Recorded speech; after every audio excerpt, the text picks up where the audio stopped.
sur le marché du travail. Les images ne sont pas très nettes, mais la scène est suffisamment explicite pour entraîner l'ouverture d'une enquête administrative. Décision du préfet de Seine-Maritime.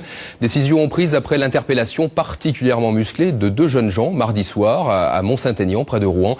Interpellation musclée, je le disais, mais également filmée par un riverain qui, de son balcon, a suivi toute la scène. Sandrine Aramon, Stéphane Lotte.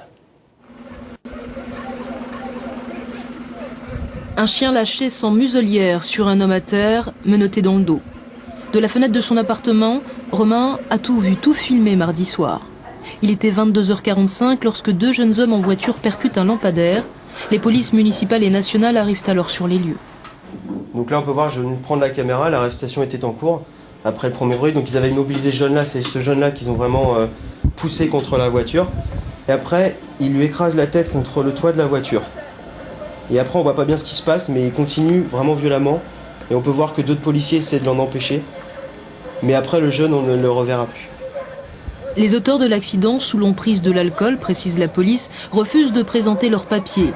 Vite maîtrisés, ils sont menottés dans le dos. L'attention des policiers se concentre alors sur ce jeune homme à terre qui insulte les forces de l'ordre. Les coups de pied fusent, un chien est lâché à plusieurs reprises. Ici, le jeune homme est étranglé.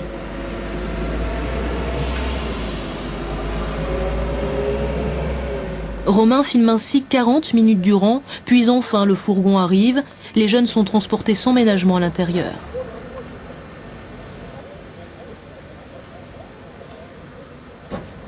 Contactée, la police de Rouen refuse de s'exprimer sur une enquête en cours. Une enquête bien embarrassante, comme nous le confirme cet avocat. Il me semble qu'au vu des images que vous m'avez montrées, à un moment les personnes sont interpellées, elles ont les menottes, elles ne se rebellent plus, et que les policiers ont fait des actes qui dépassaient, je pense, le cadre strictement nécessaire. Et l'incident est devenu affaire nationale. Le préfet de région s'est saisi du dossier. S'il est avéré qu'un policier a frappé à terre sans raison un individu, quel qu'il soit, fût-il délinquant, c'est un dysfonctionnement, c'est pour ça que j'ai saisi l'IGPN. La vraie question est celle de la proportionnalité de la faute. J'ajoute que personne n'est gravement blessé, c'est bien un problème de conduite de la police. Et là, elle est inacceptable si elle est avérée. Il appartient au procureur de la République de le dire. Et l'enquête, quant à elle, se précise. On sait désormais que les jeunes interpellés sont des étudiants inconnus des services de police.